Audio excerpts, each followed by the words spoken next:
Unataka kuamka asubuhi na kufikiria kuwa siku zijazo zitakuwa nzuri.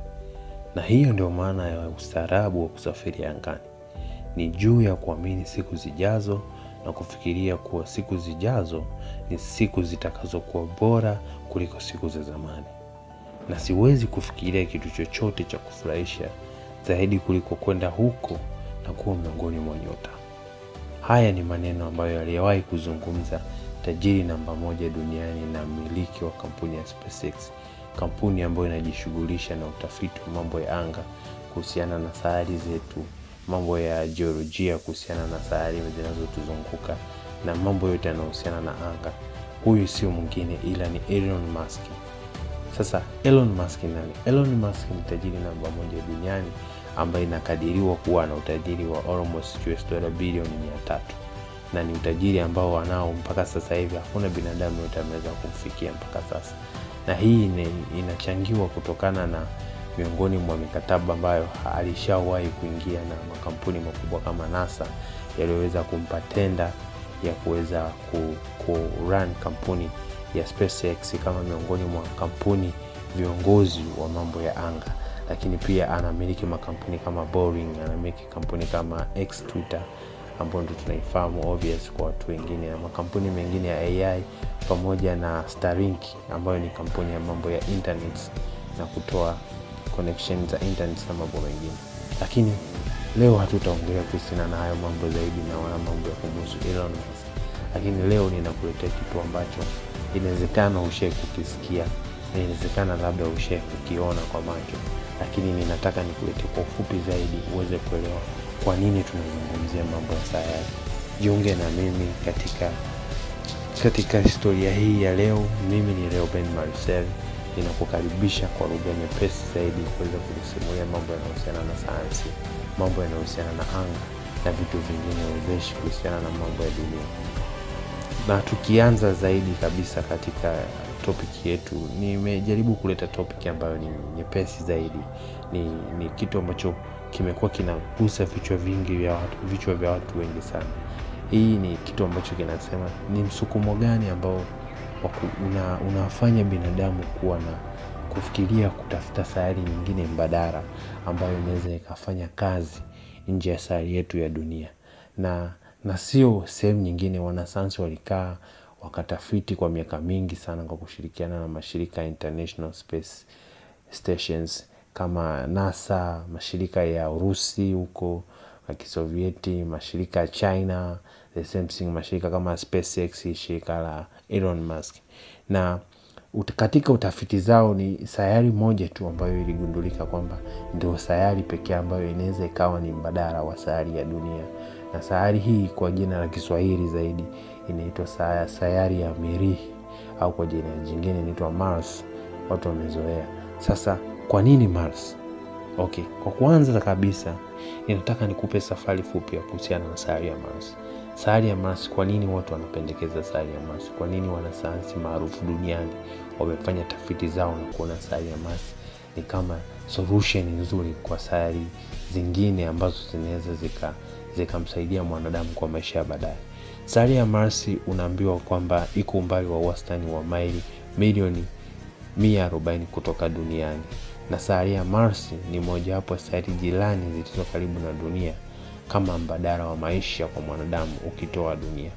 Sayari ya Mars inatumia hewa au anga hewa yake ya kimsingi ni carbon dioxide, lakini carbon dioxide iliyokuwa na nitrogen na argon pamoja na vielelezo vingine vichache ambavyo inamaanisha ina uwezo kukuza mimea kwenye Mars kwa kukandamiza anga hewa. Lakini pia mvutano wa Mars ni takriban 38% ya ule wa dunia. Na unaambiwa kwamba urefu wa siku za sayari ya Mars ni siku 24 na dakika 37, ambapo ni sawasawa na za dunia ukiacha dakika 37 tu. Lakini pia unaambiwa umri wa sayari ya Mars toka ianzishwe au toka dunia sisi tunaiona, sayari ya Mars inakadiriwa kuwa na umri wa miaka bilioni 4.5. Hiyo ndo sayari yetu ya Mars ambayo watu wengi wamekuwa wanatamani kufanya tafiti zao, japo unaambiwa kwamba ina baridi ambayo ni baridi kidogo which inaweza ikasaidia hata watu wengine wakatengeneza joto ambalo linaweza ikasaidia kwenye kipindi ambacho sayari hii inaweza ikawa ina baridi. Lakini ni sayari pia ambayo ina mwanga sawa na mwanga wa dunia tunaopata. Na hii ni kutokana na kwamba sayari ya Mars na dunia ni sayari ambazo hazijaachana sana kwenye mfumo ule wa jua, ambapo jua likiwa linatoa mwanga ndio linaweza kutoa mwanga kwa sayari zingine. Sasa basi, nini kinafanya watu wavutiwe sana na sayari hii? Kwa nini watu wanatamani kwenda kwenye sayari ya Mars? Inawezekana hata na wewe huko hapo unanisikiliza, unatamani siku moja uweze kufika kwenye sayari ya Mars. Na kwa sasa hivi kuna mission inayoendelea chini ya Elon Musk. Anaandaa abiria ambao wanaweza kufika takriban abiria 50 mpaka 100 ambao wanaweza wakaanza safari yao ya kwanza mwaka 2030 kuweza kwenda kuattend kwenye sayari ya Mars kwa ajili ya makazi na mambo mengine na utaifa wa sayari nyingine tofauti na sayari ya dunia. Sasa kumekuwa kuna tamaa kwenda kwenye Mars, na inatokana na mchanganyiko wa motisha za kisayansi, kumekuwa kuna uchunguzi, motisha za teknolojia na kifalsafa. Na hapa kuna baadhi tu ya sababu ambazo ninakuletea kama sababu kuu zinazofanya watu na wanasayansi na uchunguzi, kwa nini waende kufanya uchunguzi wa Mars na kwa nini wanataka kuiona Mars kama ni njia mbadala, kama kichwa chetu cha habari kinavyosema, msukumo unaofanya binadamu kuwa na sayari nyingine tofauti na sayari kama dunia ambayo Mungu ndo alitupatia. Sababu kubwa ya kwanza ni sababu inasema ni ugunduzi wa kisayansi. Wanasayansi wengi wamekuwa wakiwa na uchu wa kutaka kujua nini kinaendelea kwenye sayari ya Mars. Na Mars ni mojawapo ya sayari zinazofanana sana na dunia katika mfumo wote pamoja na mfumo wa jua. Ukisoma jiolojia yake, hali ya hewa na uwezekano wa maisha ya zamani au ya sasa, kunaweza kutoa maarifa muhimu katika historia ya mfumo wetu wa jua.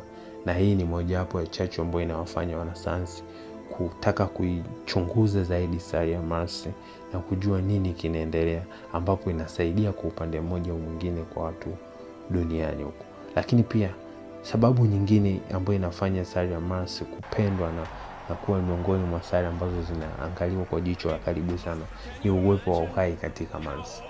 Wanasayansi wengi wamekuwa wana assumption nyingi tofauti, kila mtu amekuja na research yake wakiwa wanajaribu kuchunguza kama endapo kushawahi kutokea uhai katika sayari ya Mars. Na wanasayansi wengi wamekuwa na uchu huu hasa kwa kuelewa ikiwa maisha yaliwahi kutokea kwenye sayari ya Mars kwa kugundua maisha ya viumbe vidogo au ushahidi wa maisha ya zamani kama magofu na vitu vya kale, kunaweza kuwa na athari kubwa kwa uelewa wetu wa biolojia na uwezekano wa maisha mahali pengine katika ulimwengu tofauti na dunia yetu. Na ndio hiyo imekuja kuwa moja hapo ya vyanzo muhimu sana vinavyochochea watu wengi kutamani kwenda kwenye sayari ya Mars. Na kitu kingine ambacho hata Elon Musk ni anapenda kukizungumzia ni kwamba kuelewa historia ya dunia. Kusoma sayari ya Mars kunaweza kutusaidia kuelewa taratibu zinazounda mifumo ya sayari, kuifahamu kiundani dunia yetu wenyewe. Inaweza kutoa vidokezo muhimu kuhusiana na mabadiliko ya hali ya hewa, jiolojia na uthabiti wa anga hewa pamoja na utabiri wa hali ya hewa. Na ndio maana watu wengi wamekuwa, wanasayansi wengi kutoka NASA, kutoka SpaceX wamekuwa wanastudy sayari ya Mars na kutuma robots maalum kwa ajili ya kuchunguza sayari ya Mars, kuangalia jotoridi likoje, kuangalia hali ya hewa, kuangalia mfumo mzima wa sayari ya Mars ambao ndio mfumo unaokaribiana na mfumo wa dunia, na ndio sayari ambayo inakaribiana na dunia kwa karibu zaidi. Lakini sio tu hivyo, kuna sababu nyingine kama maendeleo ya kiteknolojia. Kwa sasa kumekuwa kuna vita ya kiuchumi na vita ya kiteknolojia. Kila nchi inatamani kuwa ni nchi namba moja kufanya utafiti na chunguzi mbalimbali ambazo zinaweza zikaleta manufaa kwa dunia. Hasa mataifa makubwa kama China, Marekani, Urusi na mataifa mengine. Maendeleo ya kiteknolojia, changamoto zinazohusiana na taarifa za Mars zinaweza zikachochea uvumbuzi katika teknolojia yetu, uhandisi na sayansi pamoja na nyenzo mbalimbali. Teknolojia zilizotengenezwa kwa ajili ya kusafiri angani mara nyingi hutumika duniani, na hivyo inaleta umuhimu wa utafiti katika sayari ya Mars. Na ndio maana watu wengi sana unaweza kujiuliza, sasa kwa nini watu wanataka kwenda kwenye sayari ya Mars? Ni nini kinawapelekea wafanye hivyo? Lakini sometimes unaweza kaja ukaona ni kwamba kwa sababu watu wanahitaji technological advancement, watoke sehemu moja waende sehemu nyingine, na tabia ya binadamu ndio ilivyo hivyo. Lakini pia sababu ambayo ni sababu kubwa zaidi kuliko sababu zote hapa ni kuishi na kupanuka kwa binadamu. Baadhi ya watu wanaona Mars kuwa ni makao ya pili ikiwa kuna mambo yanaweza kujitokeza kwa siku za baadaye na changamoto za dunia. Tunaongelea mambo kama majanga, kama tsunami tunavyoziona, magonjwa makubwa ambayo yanaweza katokea kama viruses na vitu vingine. Kama zamani tunavyoambiwa kwamba kulikuwa kuna dinosaurs walikufa kutokana na asteroids zilizokuwa zinapiga dunia na volcanic eruptions. Lakini hapa tunaona kwamba wanasayansi wengi wamekuja na sababu hii ni kama mojawapo ya sababu kuu za msingi za kuaminisha watu na kutuambia kwamba sayari ya Mars actually ni alternative nyingine ya mwanadamu kuishi endapo dunia kama ikiharibika.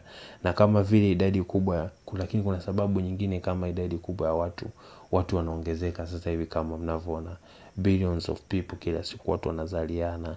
Lakini kuna mabadiliko ya hali ya hewa duniani na kuna kupungua kwa rasilimali. Kadiri siku zinavyoenda, watu wanaendelea kuconstruct, watu wanaendelea kufanya maendeleo, watu wanaendelea kuvumbua rasilimali ambazo zilikuwa zimewekwa duniani. Kuna kipindi ambacho wanasayansi wanasema itafikia kutakuwa hamna rasilimali. Tunaongelea masuala ya mafuta, tunaongelea masuala ya madini, tunaongelea masuala ya raw materials mbalimbali ambazo zipo duniani Mungu ametupa. Na hivyo basi wanasayansi wanaamini kufika kwenye sayari ya Mars ni choice ambayo ni alternative nyingine kwa ajili ya maendeleo ya mwanadamu na mustakabali wa mwanadamu. Hivyo basi kuanzisha uwepo wa binadamu kwenye Mars kunaweza kutumika kama hifadhi ya ustaarabu kwa wastaarabu wanaoamini kwamba Mars inaweza ikawa ni sayari mbadala, na huo inawezekana ni msukumo mkubwa unaopelekea watu kufanya utafiti kuhusiana na sayari ya Mars. Lakini pia kuna pointi baadhi kama fursa za kiuchumi, kuna masuala msukumo na ugunduzi kama tulivyosema hapo mwanzo. Mataifa mbalimbali yanakuwa yanafanya uchunguzi wa anga, umekuwa na chanzo cha fahari ya kitaifa na ushindani wa kimataifa. Kama tunavyoona hapo mwanzo, wa Marekani wanadai kwamba ndio walikuwa ni watu wa kwanza kupeleka binadamu kwenye mwezini. Na hivyo basi na imebaki ni historia kwamba Marekani ndio taifa pekee ambalo lilifanikiwa kupeleka binadamu mwezini. Hivyo basi kutokana na hivyo kumekuwa kuna ushindani wa kiteknolojia na ugunduzi wa nchi kuwahi nchi nyingine kwa ajili ya kufanya mambo ambayo yanaweza kaleta advancement yoyote katika dunia yetu. Lakini pia kumekuwa kuna masuala ya kifalsafa. Mars inazua maswali ya kimsingi kuhusu nafasi yetu katika ulimwengu na maana ya kuwa binadamu. Ugunduzi wa sayari nyingine unaweza kuchochea mijadala kuhusu uwepo, fahamu na mustakabali wa binadamu. Na hii hapa naweza nikaizungumzia kidogo kwenye masuala ya kuamini. Watu wengi tunaamini kwamba inawezekana kuna binadamu au kuna viumbe wengine tofauti na sisi wanaishi kwenye sayari zingine.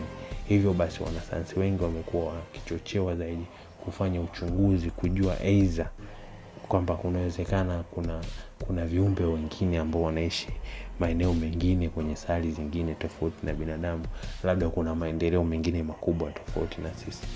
Na kwa kumalizia zaidi kabisa katika safari ni kwa ujumla ni nia ya sayari ya Mars inawakilisha muunganiko wa udadisi wa kisayansi, utafutaji wa maarifa, hamu ya binadamu kuchunguza maeneo ambayo hayajulikana.